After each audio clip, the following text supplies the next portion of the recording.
accomplishments 2013, 2014, 2019, 2020.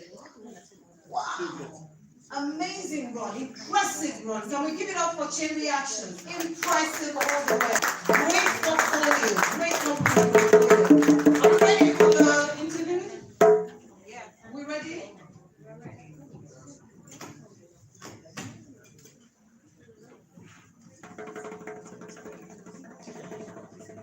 Are we ready? Otherwise, I'm going to move on. And we'll come back to the interlude later. At this juncture, I told you I can't wait to hear from him. I mean, how did he do it? 15 years and all of that under his armpit. I want to know what the story, the backstory of Chain Reactions is. Because we are all storytellers in a way, whether you're in PR or you're whatever it is you do in the media with telling stories. So what's the narrative behind the success of Chain Reactions? Let's give it up for the chief strategist, the MD. I like to say CEO, but they say he's only a chief strategist. Let's give it up for Mr. Jaye Isaac Opayemi. You're not as excited as I am. I am excited. Are you moving? Thank you. Good afternoon, distinguished guests, ladies and gentlemen. I welcome you very warmly to today's historic event, but before I go ahead with my very brief speech, may I ask that we all please just rise and observe a minute silence in memory of all of those great Nigerians, innocent Nigerians, who were murdered by the forces of evil just a number of hours ago. Please shall we rise?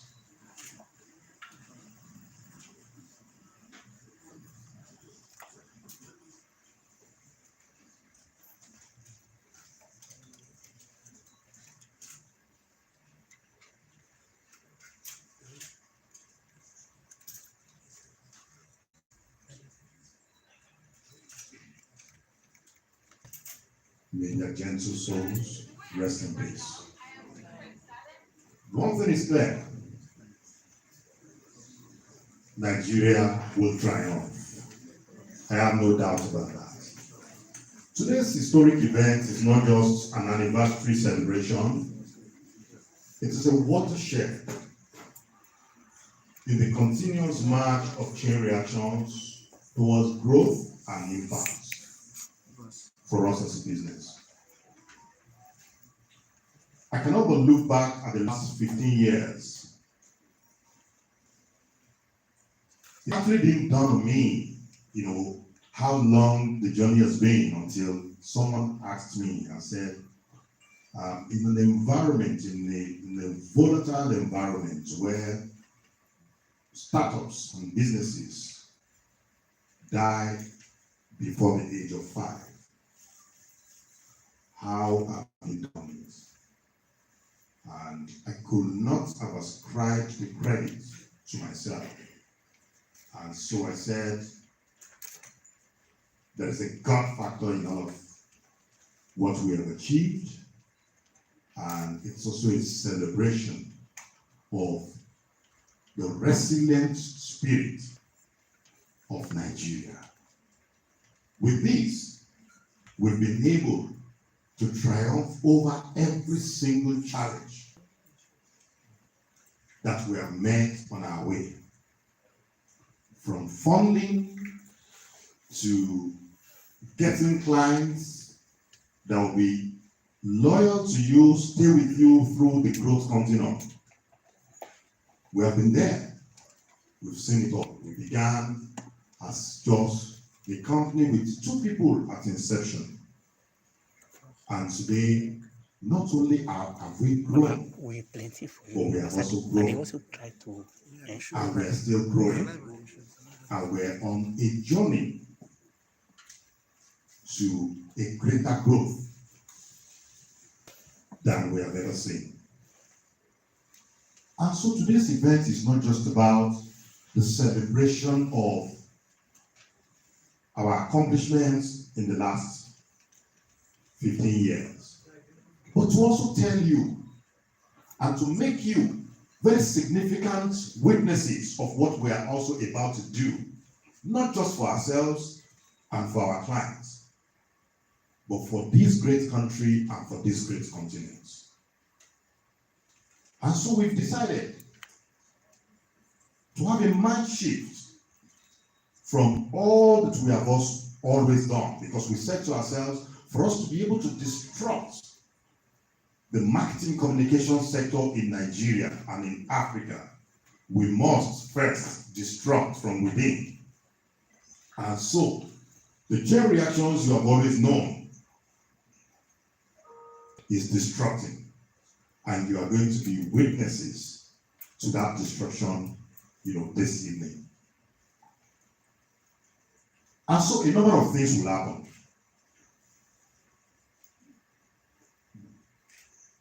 Our director of program for today already let the cat out of the bag when she said Aramis wonder. And we're here today to just let you have a taste of that wonder. The wonder we intend to put in service of not just our clients across the aisle of the public sector and the private sector, but also in service to our country. And on this occasion also, you are also going to be meeting an entity that will define how some of your brands will also be able to better understand not just the African narrative, but also understand the minds of the African consumer and the African stakeholder, because the African market is quite nuanced in all ramifications of it. And so we said, if we continue to do what everybody does, we just do public relations, we do reputation management, we do integrated communication, how can we do something that will help our clients, especially international brands wishing to do business in the reputation economy of Africa? And we said, this is what this shift is going to be all about, to help such businesses to be able to tap into the potentials of the Nigerian market and the African market. And so we said, we on that job. And so some of my colleagues to tell you what occasion also, we've also chosen to give our great country a gift of goodness. When I mentioned this to one of the ministers this morning, the first question he asked me was, how can we be a part of this? I said, no, you don't even need to do anything to help us. We have already done this for Nigeria, because the story of our growth cannot be separated from this great country. And so, distinguished guests, ladies and gentlemen, I welcome you very warmly as we take a dive into this moment of transformation. And it is my wish and my hope that at the end of this event, you yourselves, your brands, your businesses, the organizations you represent will also be transformed. Enjoy the rest of the evening. Thank you very much. Thank you so much, the Chief Strategist, Chain Reactions, Mr. Jai Isaac Opayemi. Well, it's not every time that people allow you into their closet. So what's the little thing he said, the few words he said, were straight from the closet. But we're moving away from the public now. He's told us a bit of the story, behind the story of Chain Reactions. Right now we're going to check out a video presentation. Are we ready for that now? Are we ready? Okay, while I allow you to while they get ready, let me quickly do a bit of tweaking with the anticipates here. I'm going to ask Madam Nkechi Balogun to come over here, to come forward. And Mr. Padejo also, both of you, I'm going to move you to the front here. Please come and have a seat. Okay, there are 2 seats over there, those white ones. Thank you very much. Shall we appreciate them? These are heavyweights in the PR industry in Nigeria. Let's appreciate them. Yes, yes. Thank you very much. Now we're ready for the video. It is titled Some Stripes of the Journey. Stripes? Let's take a look.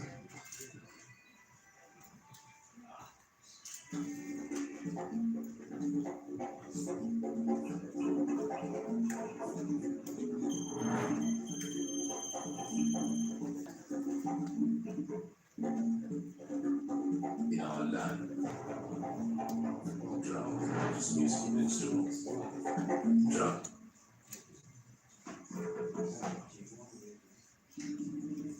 Some stripes of the journey, that's what we want to watch. I understand that there's a mix-up there. So while we wait for stripes of the journey, let me quickly just talk about wonder. Are we ready?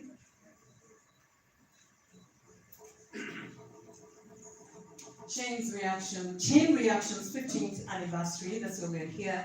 And we've just heard from Mr. Ofaemi himself.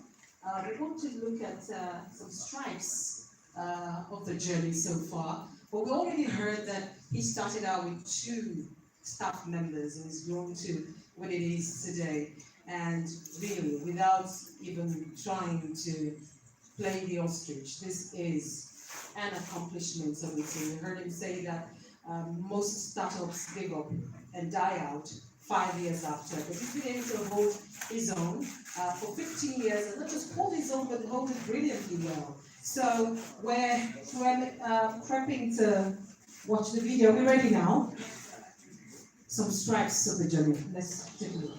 Okay, so I started with Chain Reactions as a model, but I was already studying public relations and advertising in University of Lagos, and I realized that my line of education is related to Chain Reactions work. So I approached Mr. Israel Ofaemi for a job in the future. I think I was in my 3rd level, and when I finished school, I called him up again, and we were at Sentage Plaza then, and I'm talking about 15 years ago, and since then it's been a smooth sailing. However, I left Chain Reactions 9 years ago. Chain Reaction was the first place that I had the opportunity of switching from advertising to PR, which I've always wanted to do. So my journey Chain Reactions started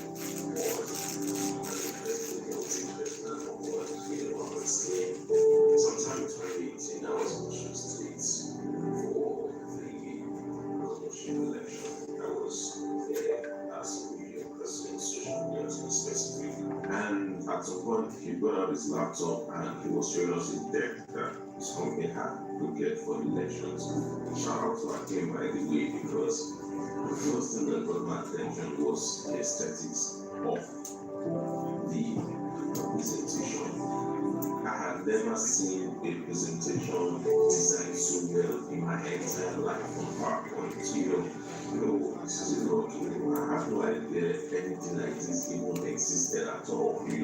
I majored in computer science for my bachelor's and my master's. I was just a social media geek. At that point, I knew that there was a lot to learn, and of course, if I wanted to learn, why don't I just learn this man's company, just Chain Reactions? So I decided to do something upward and move. I said to him, I think I would like to work in the company. Those were my exact words.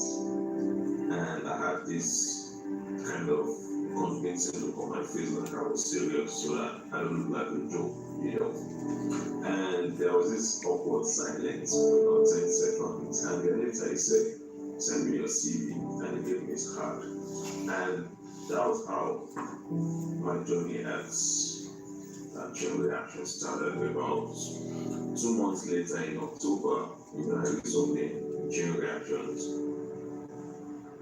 My journey into where I am today cannot be complete without mentioning, the experience that I did have, in Chain Reactions. I recall joining Chain Reactions back in 2013, and one of the things that I did like about that was the fact that, we were given opportunities to, express ourselves. We were thrown into the ring immediately, front-facing with clients.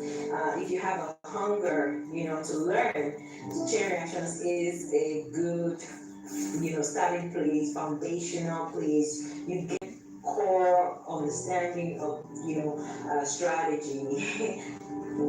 I had so many firsts at Chain Reactions Nigeria. It was at Chain Reactions Nigeria I started my professional job. It was at Chain Reactions Nigeria I launched into PR marketing as a career. It was a Chain Reaction I first led on my own client or account, like they like to call it. And also with Chain Reaction, I was able to get the platform to represent Nigeria to compete at the Cannes Young Lions Festival, representing Nigeria for the PR category. Chain Reactions shaped me and groom me to be a better person. Aside from the technical part of it, I learned how to be a good team leader, a good team player. I learned how to be a better person. So it's not just a consultancy where you do things based on operational motive. You do it from a strategic point of view. You see yourself as a business advisor to your clients. You're not just someone who goes to receive and receive. So when I started with Chain Reactions 15 years ago, it was like a very small place at Syntex Plaza, like not more than a bedroom, and it was so tight, it was so choked, but it was a fun crew, it was a beautiful team. In fact, I wouldn't even call it a team, it was more than a team, it was a family. Thank you very much for those wonderful years I spent at Chain Reactions. And up to today, I'm still seen as part and parcel of the company, and welcome at all times. I can think of many things from when we were brainstorming to winning, the multinational accounts. I'm not sure I can mention brand names right now, but what was really important was the fact that we were more like a family. I miss most of my colleagues from way back. We still speak to one another. Chain Reactions opened my eyes to a lot of opportunities, both in Nigeria and globally, and part of the reason why I have chosen to work in the UK at the moment was stemmed from part of the vision that I got while working at Chain Reaction Nigeria. Chain Reactions will always be a part of my story, and I'm forever grateful, for the impact.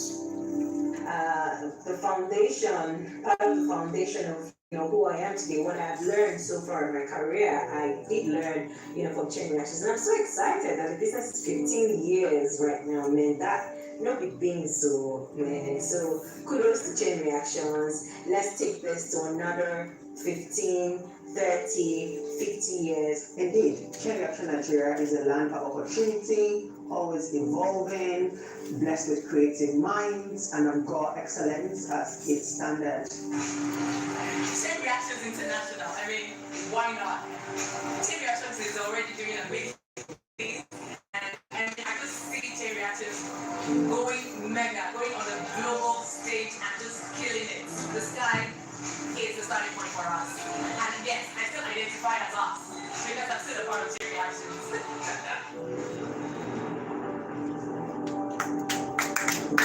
Deserving. Can we make the applause even more robust? So deserving. Isn't it interesting that they all talked about the warmth, the love, the solid foundation working in Chain Reactions gave them going forward in their lives. And little wonder they're all over the world. It just shows that this is a global workplace to work and a really beautiful place. Let's give it up for the chief strategists of Chain Reactions again. Wonderful vision, being taken all over the world by the staff who've left Wonderful. Let me do a quick recap of the milestones of Chain Reactions. Started as a small media company, service company in 2007. They won their first PR account, 22. The FIFA Under-17 World Cup communication brief. That 22. 222 million. Are you clapping for me?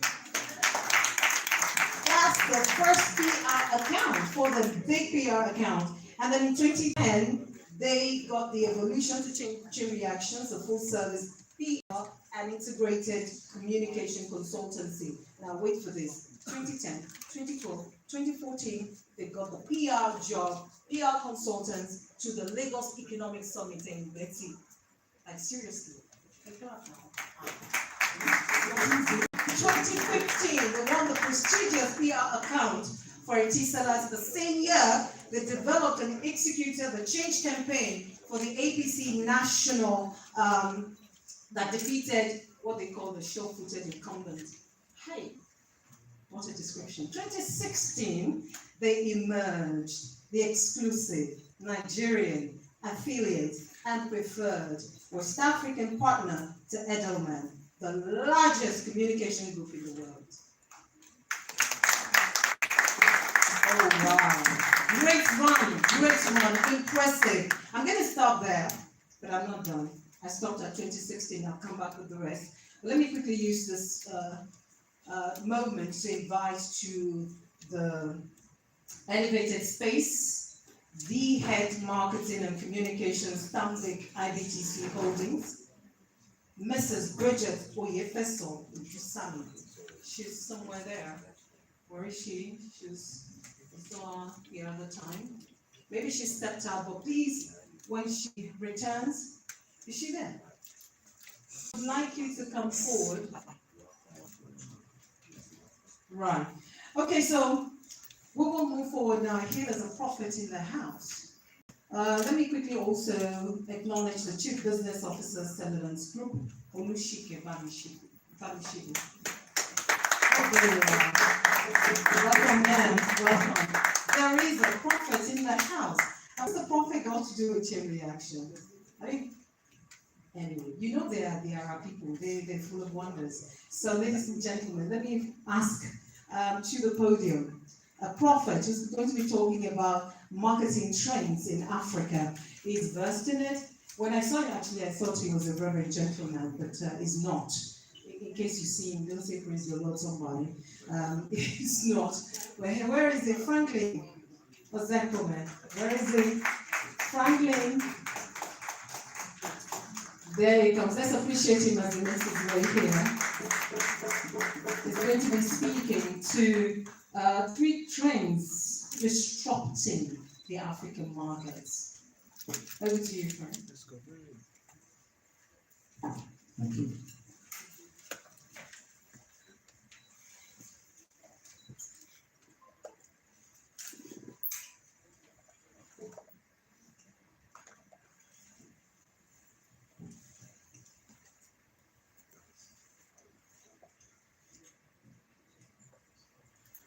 Okay. Good evening, ladies and gentlemen. It's a pleasure to have all of you here.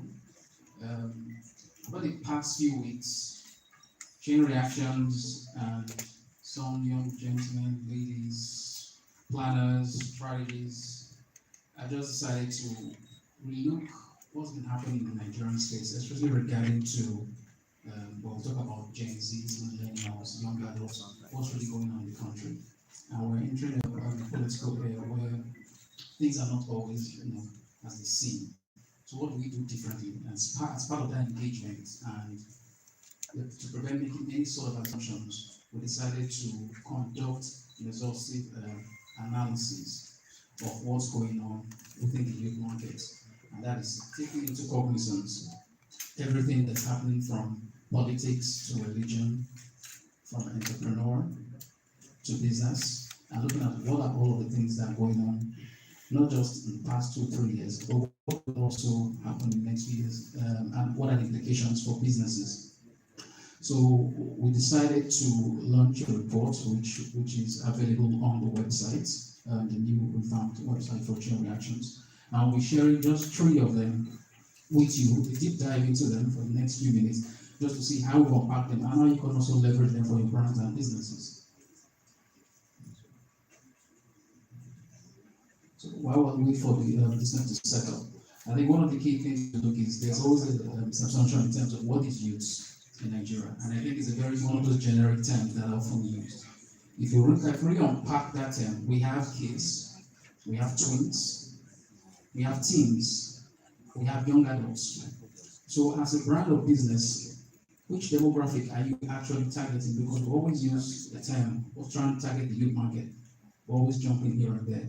And I think it's good to understand that even among this demographic, they have their own different assumptions, different likes. If one even really compare Gen Zs versus millennials, that's those born between segment group to 1997 to 2000s, and then from the early 2010s to now, they still have a whole lot of difference in terms of cultures and lifestyles. So who exactly are we talking to?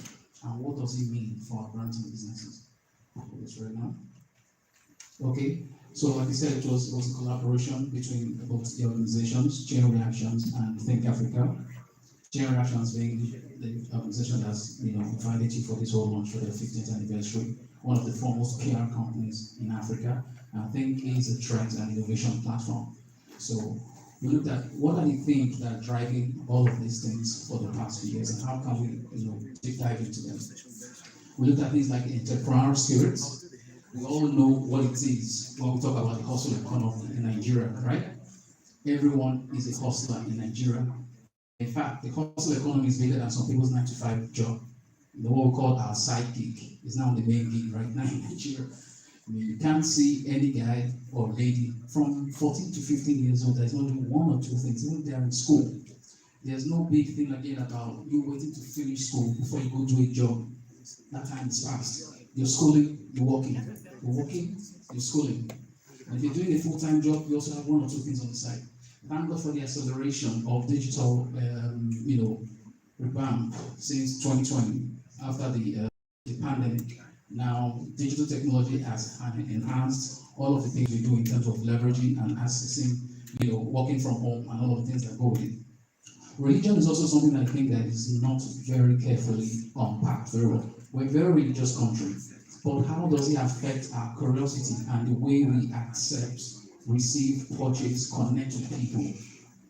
What are the societal implications of connecting with those ways? Family networks. We're very well versed. We're a very commonwealth country, especially African country. We talk about communities, tribes, different people in different spheres being influenced by their peer group, their tribes, what people are doing. Again, especially on social media, we have the telegraphs, WhatsApp, YouTube, and so many other social networks now like Clubhouse, Twitter Spaces, where people are conversing, talking, discussing their futures. Are we part of that discussion? Financial frameworks are being developed. The growth of digital banking,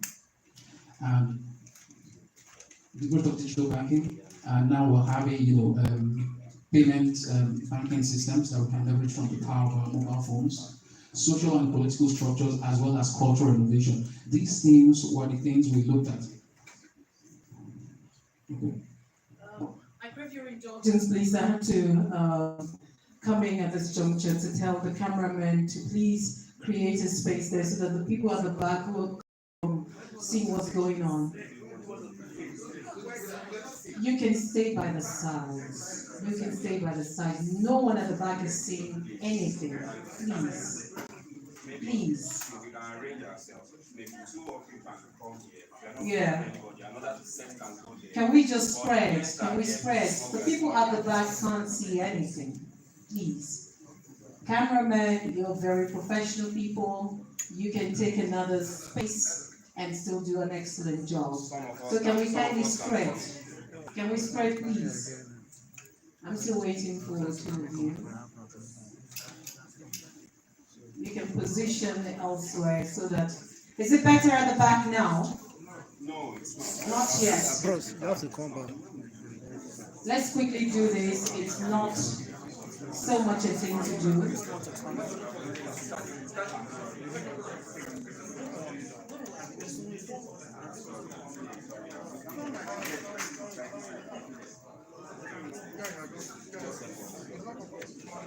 Precisely. Thank you very much. You can also position elsewhere.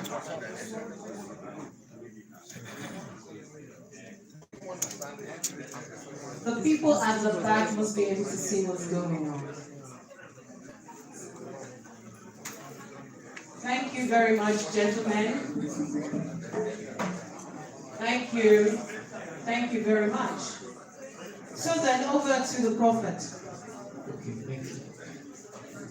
I think by the time we're through this, we'll all be prophets. Or what wonderful attitude. I mean, that's what we're here anyway, to see what's going on. Okay, ladies and gentlemen, as we go on, so we're looking at what are the things driving these trends. So we need to speak about from the air. We look at things actually existing around us. You know, when people try to understand trends, not just something that is copying or is the flavor of the month. From a marketing and business angle, it's how we look at things evolving on a consistent basis, understanding the patterns of how people behave, and how they're affected by society, by culture, by politics, the different influences, and how we can infer from those behaviors and use them to work backwards to create products, solutions, programs, platforms, and so on and so forth. So it's a very methodological process, and that's what we're sharing, how we use that framework here. And we look at our continent, Africa, we see similarities, especially in the Western and Southern countries, in terms of how the kind of behaviors that are packing. So when we look at it and broke it down, especially with these future things, we called our templates, our platform, Afroimaginarium, the power to imagine, the spirit of Afro-cosmos that drives our being. We're all Africans, yes, but if you look at the individual and respective countries, we still have unique things that drive us home. So what is Afroimaginarium? It is unleashing the spirit of Africa. Africa that is inside us. If you want to speak in the Pidgin language, in Africa with the inside of the earth, the thing with the drive our spirits, the thing with the make us go kagaga. So if you look at it from 2000 to 2009, we had a whole thing about Afro-optimism. Everybody's always saying Africans are optimists. But I think we've passed that stage. So how long have we been optimists? We've been there since 1960. We've gone past that stage. When people say Africans are optimists, we're not optimists anymore. We want to do. We've even done, we've created. So there's the whole thing about the hope, the aspirations, and the whole thing. So we look for people that inspire us, that's fine. And those are things that bettered, when you see the rise of things like Afrobeats and the whole culture and all of the things that drove the new age of people not waiting to look at the back and say, what are the things I can get from my Nigeria? No, I'm going to create my own Nigeria where things work, where things are possible, where I am the infrastructure. I will create my power. I'll create my mobility. I'll create the job. Then I can move on and aspire to deliver my dreams. So we now moved on to Afro capability, where organizations started coming and birthing and say, what do I do to empower this individual?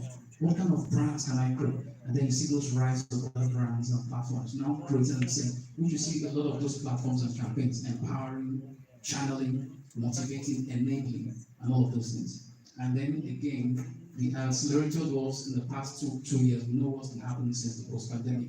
Now people have the effort to beguile, to think and imagine new worlds. We'll see the rise and success of the fintech economy. We'll also see them in the beauty and wellness space. Now they're going into agriculture, food, dance. What it means is anything is possible. It's not the use of technology anymore for just technology's sake. But anything I dream and imagine, I can use technology to give it birth. So technology is not something so special and sophisticated that we used to think, where's these things in the back of a machine or idea? Technology becomes the enabler, becomes just the bedrock of every single thing we do. That means we can enter any space, any mind, and anything we do. So we move from Afro-optimism to Afro-capability to Afroimaginarium. So we're now in the age of possible. Afroimaginarium is our spirit.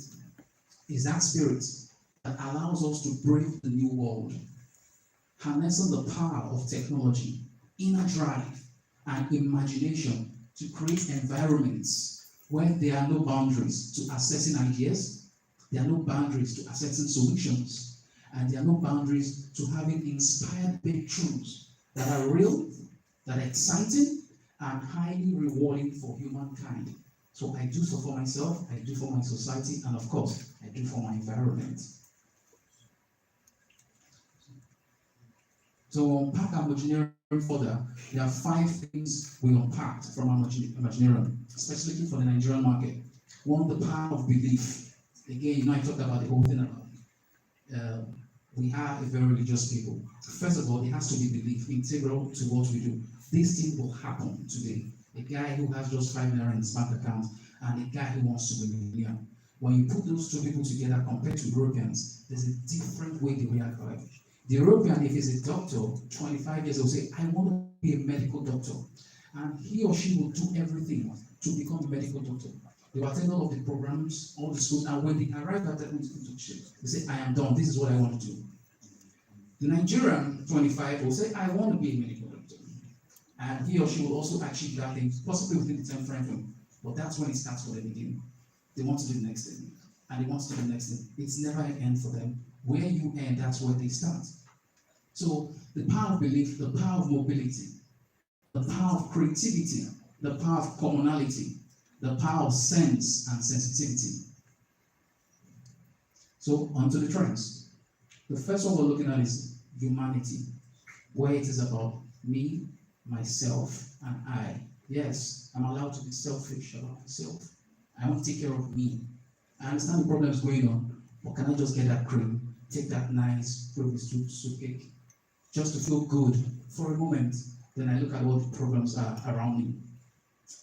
Humanity is an emergence of a philosophical stance that emphasizes strong interest and concern for self, leading to an increased internationality and prioritization of wellness and enjoyment.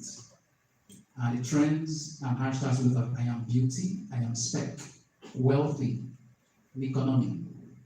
And take a look at this picture and what you see here. What do you see? Someone who takes time to indulge. A simple thing as a bath can become a luxury for some. Just to take that time out. The meaning of value has changed over the past 2 to 3 years. What you regard as value or luxury to some, for others, it means different things. What is the currency to put forth? What does it really mean to someone these days? Because people look at those things differently now. Especially with the time we had to come together, when we had months and months where people couldn't touch, we had a low touch economy, and then people, go out and cherish those things. That problem also affected a lot of brands. So body, soul, and mind care have become key components of the lifestyle. It's not only about the physical things you see, it's also about the internal things where people want to nurture their body and their soul and their spirit. Mobile millennials comprise a majority of this segment, and they look for inner rejuvenation, peace of mind, and a selection of products and services that equip them to attain this state of being. And these are some of the things we're seeing. The value of the beauty and personal segment has exploded in the past 1 year. Over 400 billion naira in terms of value for not just new companies, but those who created new products, services, from cosmetics to skincare to things that have to do with it. And driving this a lot are mobile millennials that use platforms like Instagram and Facebook to create a whole new industrial economy that was not existing 2 years ago. And those who are now shipping all the way to Eastern Europe, America, from places like Lagos, Port Harcourt, and Abeokuta. And I'm not talking the regular, traditional wellness and beauty companies. These wouldn't have existed just a few years ago. So the flow is evolving. We're having restaurants, hangouts, that are incorporating wellness and health couture just to drive and ensure they don't miss out on that aspiration of these people. Platforms like Pistop, where people come to cycle, run and eat diet focused meals, as well as have a nice good lunch. Products are also blending and driving on this platform. Brands like Too Sure, that not just bring in endorsers or brand ambassadors, but also profile them as people that could become the thing you also want to be, where the human body becomes a specimen for how you want to look and feel. I call it the look good and feel good economy. So if you're looking at terms of how this economy has evolved, that's what brands are tapping into. spaces are also hyping up for this thing, where they tell you, you're not just coming here to have fun, and it will also give you peace of mind, tapping into that social currency that people want home away from home. How much is it worth to them and connect to that vibe? Come connect with the simple pleasures of life. So, humanity is about, I love me, I love myself, and there are also implications for brand and business. So it's not just trend hanging there, but how do you tap into it? And if you look at the real full report, we have breakdown and analysis. So these are just, high-level breakdowns. There's a gateway to empathy, which means brands should not just be focused on what they are selling, which is all good. But first of all, focus on, if you understand the consumer journey and you understand the things they are facing, first of all, look at them as people, regular day issues. Forget how you want to connect to them, your products and services.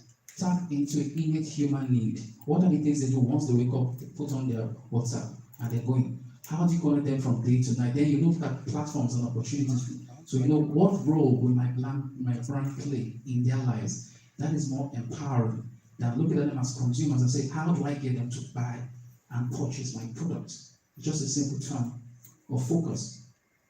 We're also looking at in terms of identity and ancestry. Everyone is connecting back to roots. A few years ago, you couldn't put something like La Boulée as the name of your restaurant. You have to say something vibe and cool. Now, you call my place Sisi Amala. Call your product Eco for sure.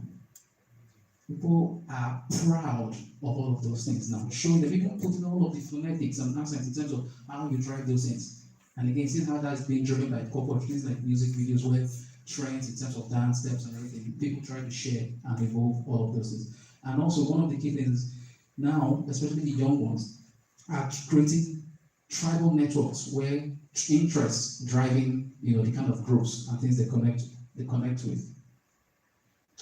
The second trend we're looking at is Orisha Meta. I think it's a Yoruba term. The power of three, I think. The roadmap where things connect with the head, the mind, and the spirit.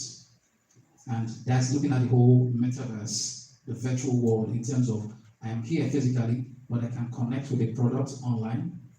I can purchase a land in the metaverse, and I can even make money that I've never really touched or seen. And that's the whole thing driving it now. So it's an emergence of an alternate and virtual reality brought to life by a metaphysical world, a supersized appetite for domination and emergence of thriving pop culture assets. Now you can have your entire art gallery show in a space where people have to come there physically, and you're actually making a lot from NFTs and your currency.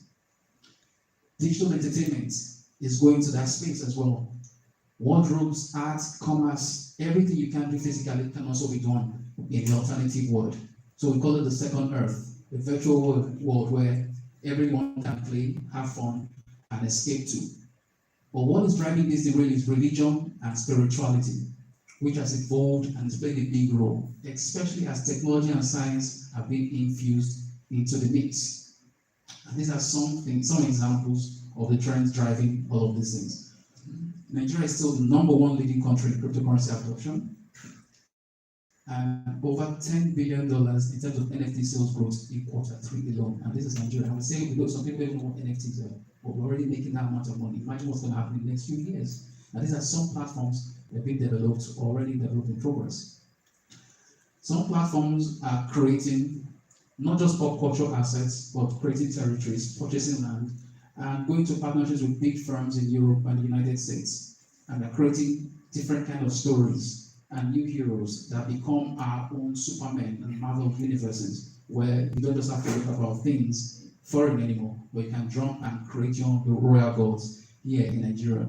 So we are creating tech games, comics, books, NFTs, and retelling the story of Africa and Nigeria in a whole and new refreshing way. Sort of like when we watched, Black Panther a few years ago, and the whole idea of a world being called Wakanda. Now we're creating a different kind of Wakandas here in Nigeria. People can now subscribe and go live on those places if they want in the metaverse. Crypto arts. Igbo native Osinacho created a unique artistry identity using vibrant colors to tell the story of racism, sexism, and homophobia, and is one of the well-known. And when it does this, all on that virtual space. We have a platform called AfroDroids 3045 that tells the future of what Africa will be like in the next few years. Just like we had the Terminator 1 and Terminator 2. This guy's also telling the stories where there are no humans left.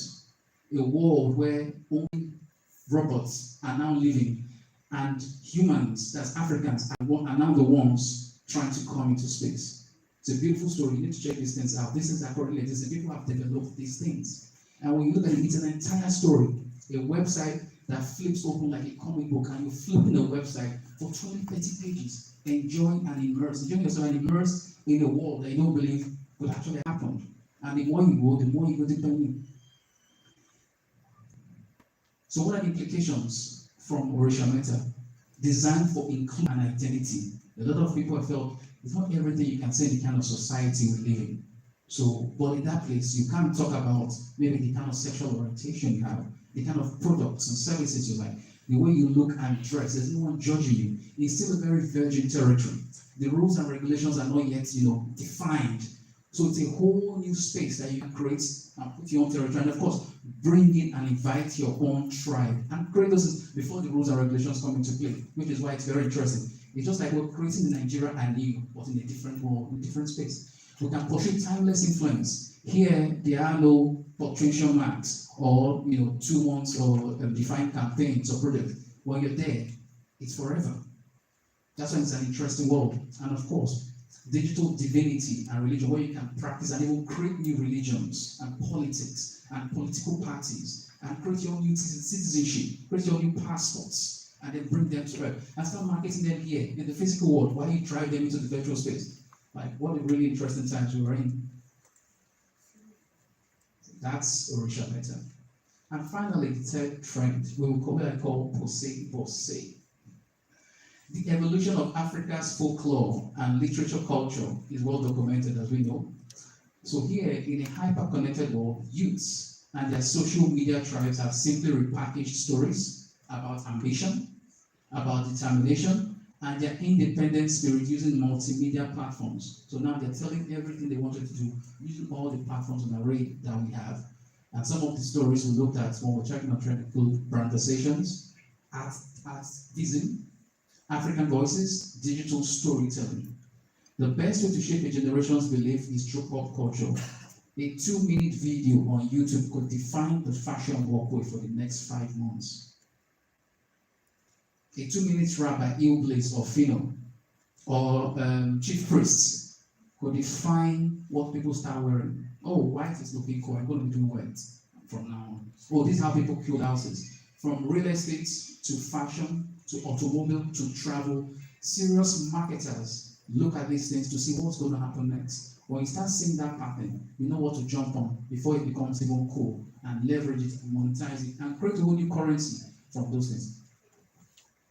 And some of the channels include podcasts, animations, gaming, TV, audiobooks, comics, and digital arts, like popular blog podcasts, like I said what I said. People share what they want. If I can't say it in Vanguard newspaper, if I can't say it in traditional newspaper because of editorial policies, then I'm going to say it on my platform. I'm going to create it, talk the way I want, drink what I want, share what I want, and create my own tribe so that they can come and build into that same clientele and tribe. So again, podcast titles available to Nigerian listeners. Podcast titles, 2.9 million unique voices as of 2021. Podcasts. I thought we didn't have enough. I was downloading some of them the past few years when I was doing research. We have 2.9 million. Like, who's listening to all of this? Wow.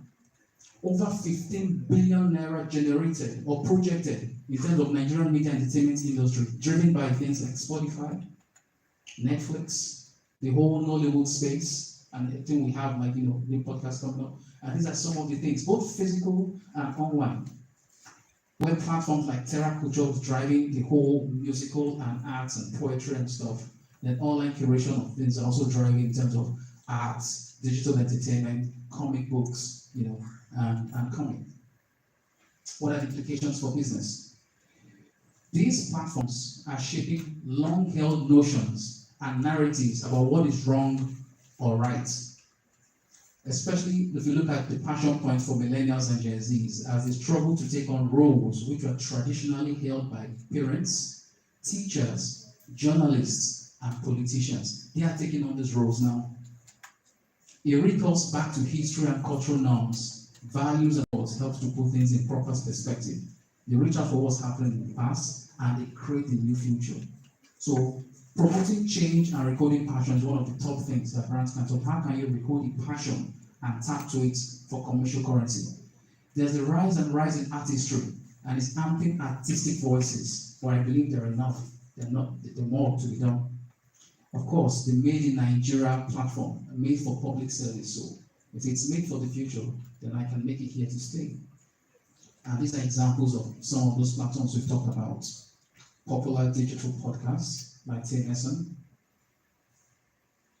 platforms like Love Matters Nigeria, which talks about open, intimate conversations on love, sex, relationships, and of course, also create a very powerful network. On Twitter Space, Savirino Space is one of the biggest things. Saturdays, Sundays, you need to jump on it around 8 p.m. No holds back on what's happening in terms of Nigerian politics. You need to jump and listen to what's going on there.